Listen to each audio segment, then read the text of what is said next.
Evans, he wants to introduce our next speaker. Well, I'm happy to have my son, Jonathan Evans, with me by my side in ministry. He's been, he started with Spears with the Cowboys, and then in between football seasons, he's been working with me, and now he travels with me and is in seminary and doing ministry. And I wanted to give a son's perspective on being a kingdom man. So help me welcome Jonathan Evans, the number 4 of the Evans kids.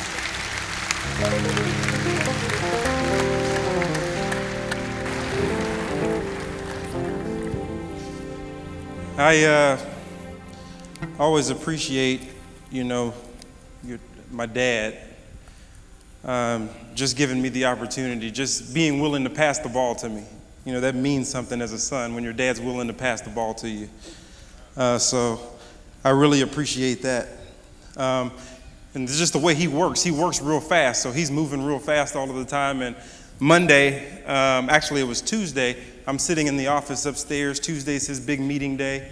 And he comes into the office and he's like, "Hey son, men's conference on Saturday, you're aware?" I said, "Yeah, of course I'm aware."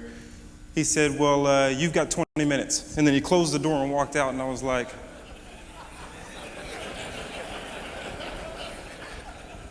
but that's how dad will do you. They throw you in that fire. But I appreciate that he's willing to do that. 2006, I'm with the San Diego Chargers in training camp. And a week goes by in training camp, and after that week, you've already been through 16 practices, and you're tired, weary, beaten, bruised, bandaged up. It's that time of training camp where you can't see the light at the end of the tunnel, because you still have another week before you play your first preseason game. So you're hitting the same people, and you have another 16 practices before you get to show off on the field. So we're kind of down, and that's the point of training camp where guys start talking about retirement and the whole deal. It's time for me to get out of here. But we also had one of the most motivating coaches of all time. And I remember one morning after a week went by, we were in meetings. 7 a.m. In training camp, you start at 6 a.m., you don't get back to your room till about 9 p.m. with 2 practices and meetings in the middle. But I remember this one early morning meeting, we were mumbling with each other, just kind of talking, and just kind of down and tired, just making it.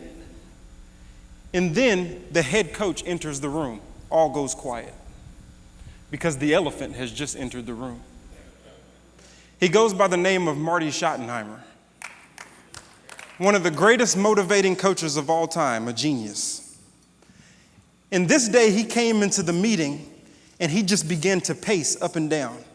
For about 3 minutes, he just walked and he looked, and he had a grimace on his face, as to look right through us just to see what we were thinking.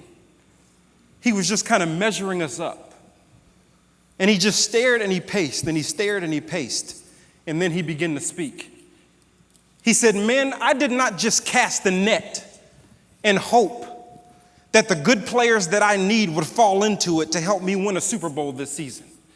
You have been hand-selected, hand-picked, cherry-picked, chosen to be here by none other than myself. And I'm Marty Schottenheimer. I don't make mistakes with who I choose.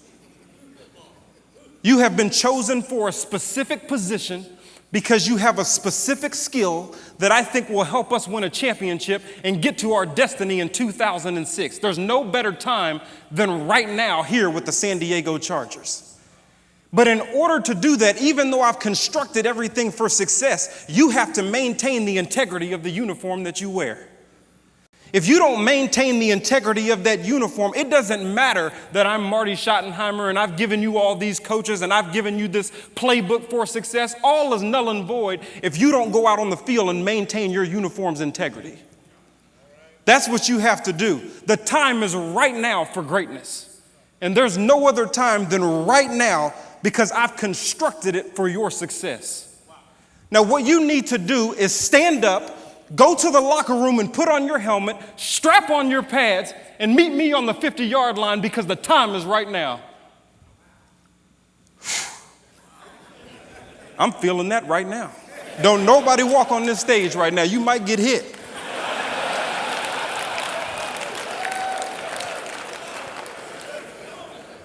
But one of the things that I thought about years later, that's a speech that you never forget. But one of the things that I thought about years later is, hasn't God said the same thing to me? He said, I foreknew you and predestined you to be conformed to the image of my son so that he may be the firstborn of many brethren. Those who have been predestined have also been called. Those who have been called have also been justified. Those who have been justified have also been glorified. So then what then can you say if God is for you? Who can be against you?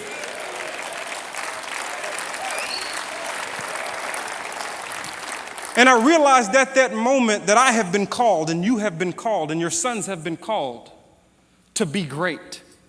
And God called us for a specific position because he gave each and every one of us a specific skill for success. And he's God. He doesn't make mistakes on who he chooses. He did not just cast the net. He chose specifically. But we have to maintain the integrity of the uniform that he gave us. If we don't maintain the integrity of that uniform, it doesn't matter that he's constructed greatness, we won't see it. It says in Genesis 17, chapter 17, verse 1, God was talking to Abraham at the age of 99 years old. And he told Abraham, I want to see you walk blameless before me, and then I will establish my covenant. My covenant is there. I will establish it, but I want to watch you first. A lot of us are waiting on God, and God is saying, wait a minute, I'm waiting on you. I want to see you maintain the uniform's integrity first, and then we can talk about moving forward to greatness. How many of us have the uniform of salvation, but we never get on the field of sanctification? Moving forward and becoming all that God has called us to become and all that he has created us to be. Greatness ensues, and the time is now. That sounds good. The speech was good. I'll never forget what Marty said, and the Holy Spirit turned it into something that's spoken to my life. But for me, greatness and destiny and all of those different things, sometimes I'm scared of it and I fear it. Me personally, if I can be real for a second. This very stage scares me because it's his stage, and I'm his son. And it's an intimidating thing to stand on this stage. Being my dad's son, from the outside looking in, Tony Evans and the family, the great kingdom life and all of that kind of stuff, but sometimes that stuff is scary. Sometimes I have a fear that rolls on the inside that I know is the enemy, but I still feel it because I'm human. And that fear is in, some people have started to walk to me and tell me, hey, I feel it in my spirit. I'm telling you, you're going to be the next pastor of this church. And I say, what church? You have lost your mind. Keep that to yourself. It's Tony Evans' church.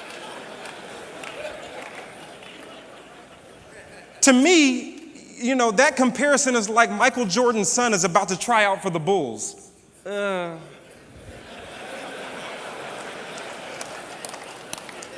doesn't quite work. It doesn't quite work. Some of the things that make Tony Evans great, some of those things I just don't have as a son. Wow. And it's scary because I watch him every day. But I can't force myself to have those things because I'm not him.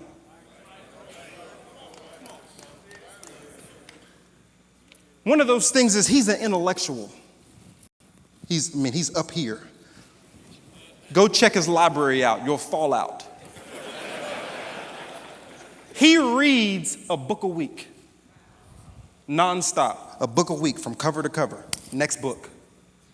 He's read most of the books that are in his library. I read 2 pages and my eyes are watering.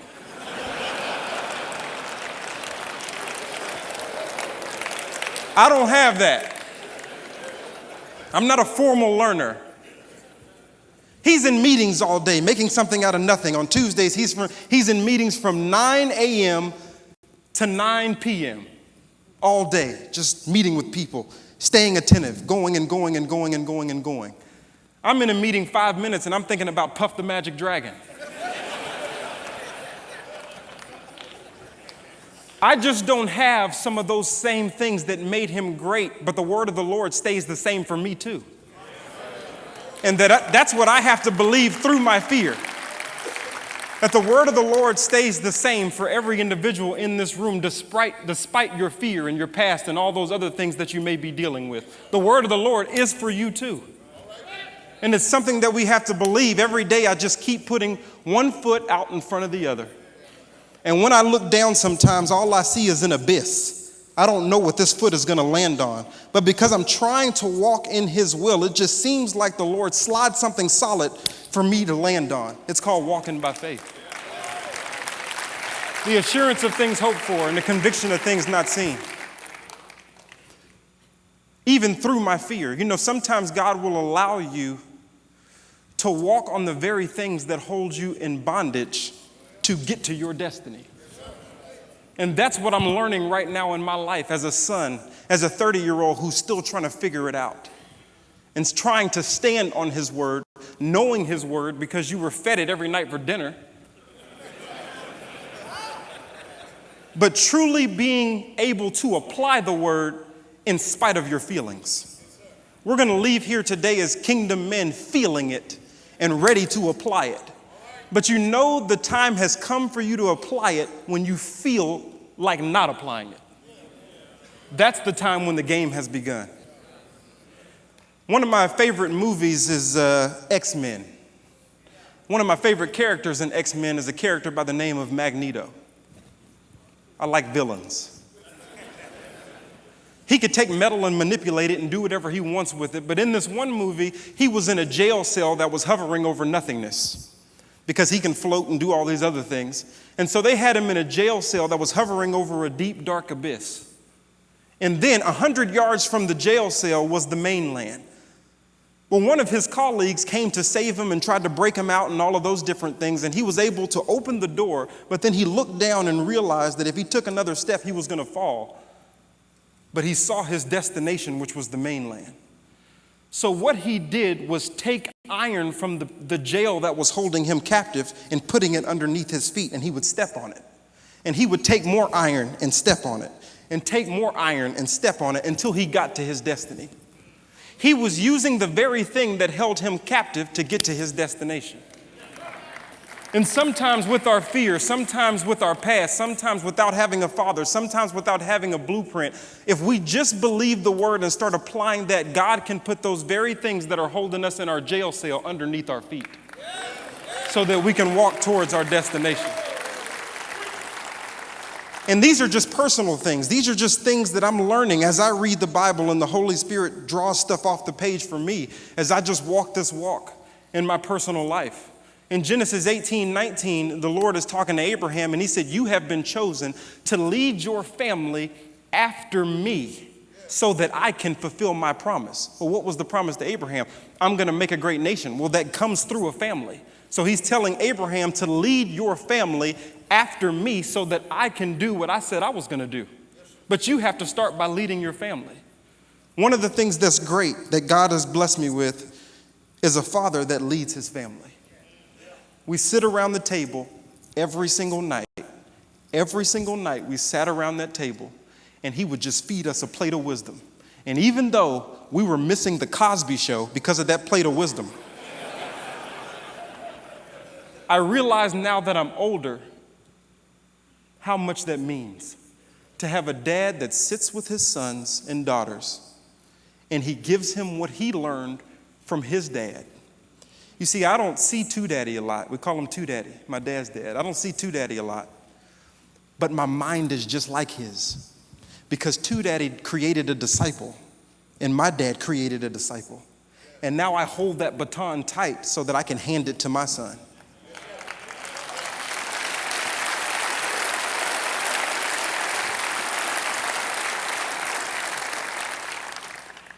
What Two Daddy had to do was pick it up off the ground, though, because he was the first. His father was around, but he wasn't saved. He got saved at the end of his life. So my dad grew up in a non-Christian home. Two guys that I never met witnessed to Two Daddy that I'll never see. I don't know if they're here. I don't know if they're not alive anymore. I don't know where they are. But those two guys that I never knew and never will know, those kingdom men that witnessed to my father, I wish they could see what doing one thing that God tells you to do how that can change the course of generations.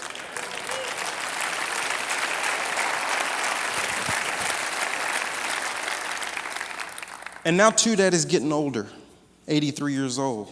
It's hard for me to see him walk with a cane now and not get around the same as I've always been able to see.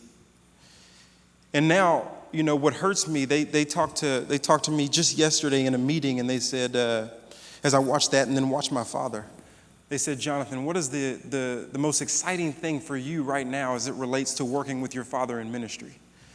I said, I feel sorry for my siblings because I get to spend more time with them than they do. I love being by his side and eating off his plate. I love it, and I'm glad that I have the opportunity to do it. And then they said, what is the worst thing about working with your father in ministry?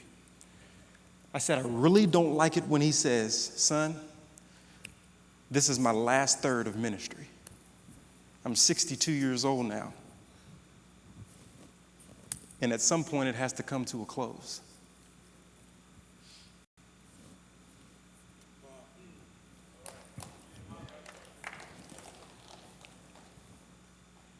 And then that's when the Holy Spirit told me, it's not coming to a close because you bear his name and you're just getting started.